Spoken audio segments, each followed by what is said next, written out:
My name is Julia Newman, and I'm a film composer.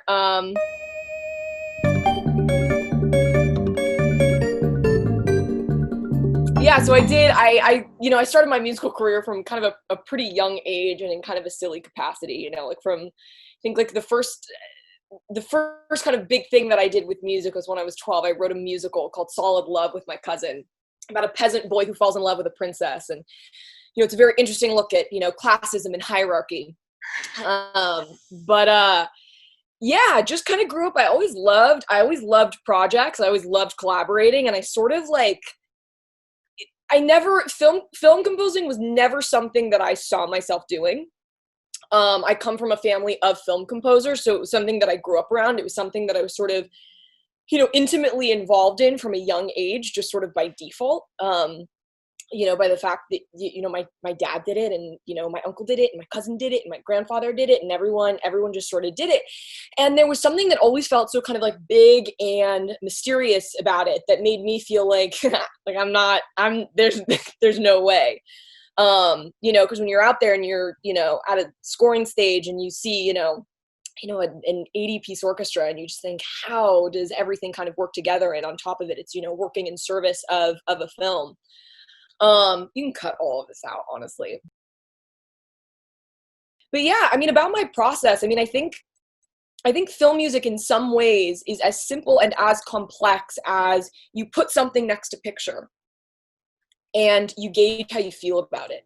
I think there's something that's deeply human about it, and that forces a high degree of honesty, because if you're not honest, that really, really translates. And it's not that every single time, you sit down and you're like, nailed it, that's it. And I think if you remember, Emma, when you guys came over for the first time, how we started was I kind of put together a series of different sample cues for you guys and said, here's kind of these different ideas that I have. I tried to make them kind of diverse and different so that we could kind of sit down and have a dialogue about really what the tone of the web series was going to be. And interestingly enough,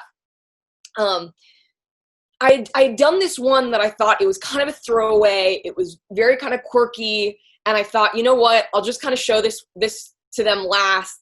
It kind of, I think perhaps it tickles my interest, more than it matches what it is that they asked from me, but I'm going to throw it in there anyways. And that was the one that you guys chose. Specifically for Coupled, I think where I derived most of my inspiration, for the score was actually your character, and sort of the neuroses that she had. To me, I think it all sort of starts with understanding the material that you're working with. You know what I mean? So am I understanding what it is that you guys are going for, right? Because it's like we're all working in this sort of this moment of incompleteness, right? This moment of sort of potential. So, it felt obvious to me that in a lot of ways this show derived around the way in which your character perceived the world, and that it was high intensity, that it was sort of this kind of deeply reactive thing. Actually, a lot of the comedic cues that I was playing off of had to do with your facial expressions, and that's in some ways where it was that I was kind of looking for, when we had longer cues and I was looking at sort of the arc of that cue, I was looking at, your facial expressions for some of those hit points. And I wanted to sort of, I knew that I wanted it to be sort of like quirky. Because that's, it's this millennial couple. There are these two grown adults that I think all of us want for ourselves, to think that we're put together and everything's good to go, when in actuality, there's this sort of chaos that underlies it. Yeah, I think it was a lot of your character that I sort of derived the score from, because it felt like all of the sort of craziness kind of began to ooze out of you, and it was how you interacted with these different scenarios and with these other characters. And from there, once I kind of understood that color palette that I was creating, then it was sort of as simple as, okay, how can I take this idea and how can I now shift it so that it fits the new scene or it fits the new episode. You know, how can we sort of, you know, diversify this? And, you know, because that was another really important thing for me, you know, wanting to make sure that the score kind of felt cohesive throughout, you know, that you have enough variation, but that there's a really recognizable sound, you know, because I think when you look at shows like Arrested Development, when you look at shows like Curb Your Enthusiasm, right, there's a recognizability that's associated with the music, that it's telling you a certain something. And so kind of looking at that formula, that format, that the way in which the music functioned, and saying, can I be inspired by the functionality of the music, but now kind of customize the sound itself to this specific show?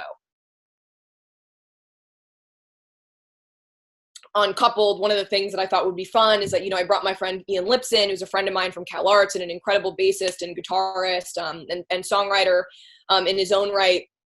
I think he's actually producing records now too. He's just a fabulous, such a sweet human being. But that for me was like, okay, you know, we're working small budget, you know, how can we bring a little bit of life into this, right? How can we make it so that it's not just Julia, you know, plugging stuff in, you know, on her MIDI keyboard, and bring a bit of humanity into the score? And I think live players do that so well. And, you know, you can do that with one player, you can do that with 50 players, you can do that with, you know, 80 to 100 players, right? But there's, you know, I think a really beautiful thing about watching somebody interpret your idea. You know, there was a great moment when we were at my mixing engineer studio, Nick Nonneman, also an incredible engineer. And, you know, there was this moment I'd, you know, was up all night finishing one of the cues, one of the episodes.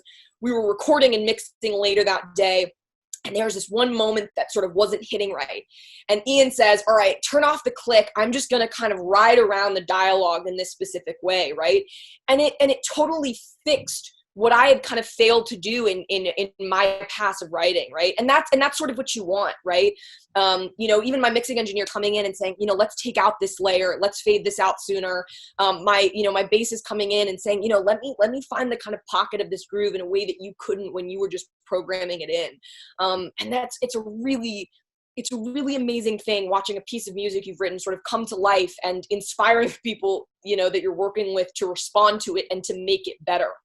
So I think that's one of the biggest challenges that you see, you know, in this moment of a global pandemic and in this quarantine of, okay, how do we do this virtually? You know, what does it mean, you know, instead of sitting with my engineer and, you know, going through and mixing stuff and having a dialogue about, you know, what's working and what's not, you know, we're sort of separated. And so it's really this sort of new era. And I hope that, you know, we as composers don't cast aside our players, don't cast aside the collaborations that we have on our side of things simply because it's tougher to do in this time. But I think we have to be smart about it. You know, we have to understand that we're asking our players now to not only be players, but to be engineers, to be recordists. So it's a changing time for this industry, and, you know, it's just like all my love to all the LA players. And I say LA just because I'm an LA baby. So there's like LA session players have a really big place in my heart. So I'm thinking about all of those people. It's a pleasure, and honestly, Emma, it's meaningful to me to be able to sit here and chat about this with you, because it's the thing I love, and, you know, to know that there's sort of a mutual sense of appreciation. You know, the composers appreciate it, the players appreciate it, and, you know, to just have you recognize that, to sit back and, you know, watch a piece of film and notice the music.